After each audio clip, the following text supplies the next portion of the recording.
Hi, I'm Ikaiya Yin, and I'm just going to tell you my life story, the journey and the path I've been down, and where I am now. So, in 1989, I was born in Sheffield, which is in England, and I lived there for 4 years, but I don't remember much. And eventually, my father decided to become an entrepreneur, and we went over to Malaysia, Kuala Lumpur, and he decided to set up a business. And we went there on May the 5th, 1994.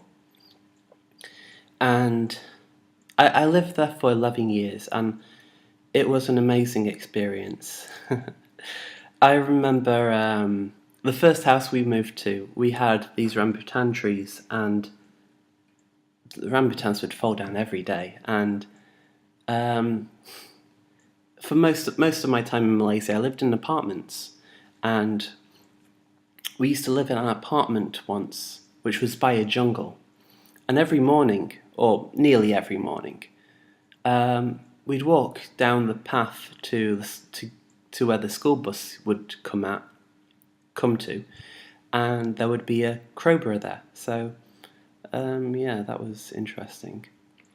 And we had times where, when my mum cleaned the fridge out, she left the kitchen windows open, and a monkey came in and stole some chocolate. And yeah, she also we every Sunday we also used to go and get duck, and you could get a whole duck for £1, and I guess that's why I like duck a lot, because we used to have it quite often. And it's not just those memories, but when my grandmother came down, we used to go to Hindu temples and Buddhist temples, and she was fascinated by the Eastern cultures there. And I had many friends, and I got along well with almost everyone. I had Korean, Japanese, Chinese, Indonesian friends, and it was a great time. And I was very good in academia. I did very well at mathematics, and even though I wasn't keen or wasn't enthusiastic about soccer, I played taekwondo a lot. Not played, but and I won a few medals in taekwondo. And eventually our visas ran out. And in 2004, my father decided that we go down to Australia and set up another business. And we did that, but things were different. Actually, just before, when I turned 12, and this was when I was in Malaysia, I got what's called keratoconus, and it's hereditary. And it's where the cornea grows into a conical shape, and it distorts your vision. So I went from being able to see almost perfectly fine to within 8 months I couldn't read anymore. And that was quite challenging, and it was a bit upsetting. And then a few months into when I turned 13, within a few months, I went from being able to sleep 7 to 8 hours. Oh, that's really itchy, sorry. Being able to sleep 7 to 8 hours to not being able to sleep anymore. And I would get 4 or 3 hours sleep a night, and then eventually it turned into the fact that I would go 2 days without sleep, and then 3. And anyway, in 2004 I moved down to Australia, and things changed drastically. I found it hard to fit in.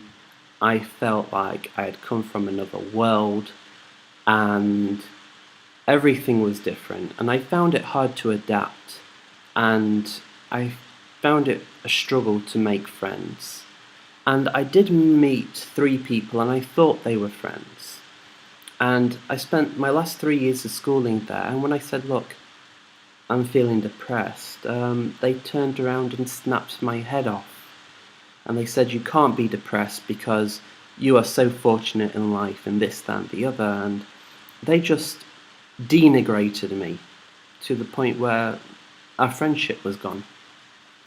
And I finished my education, and I was given bad advice, and I ended up going to a technical college because I couldn't get into university. And I did computer programming there, and they kind of fucked me around as well. And after that, in 2008, because I graduated in 2006.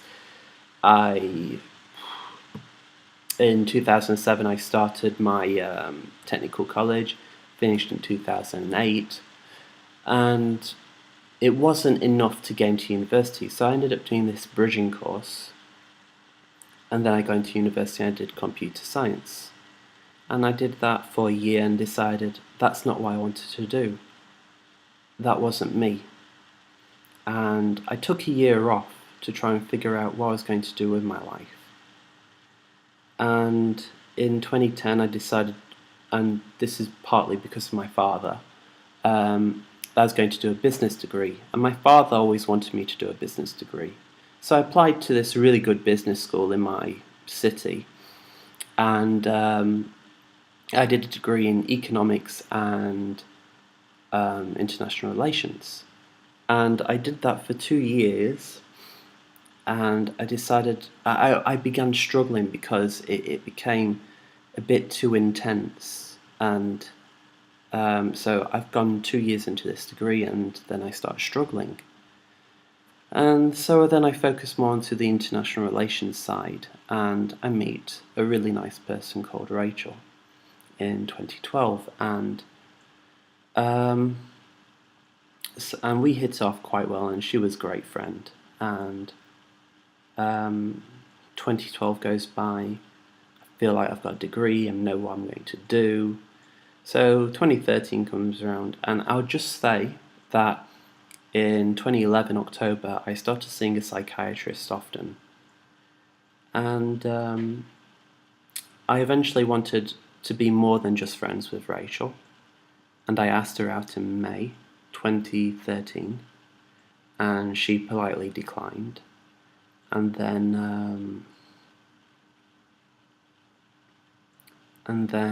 in June, the beginning of June, so this is almost like 2 weeks after, she died from an epileptic seizure, and that kind of shook my world. It shook me to my core, and it upset me a lot. And just one moment.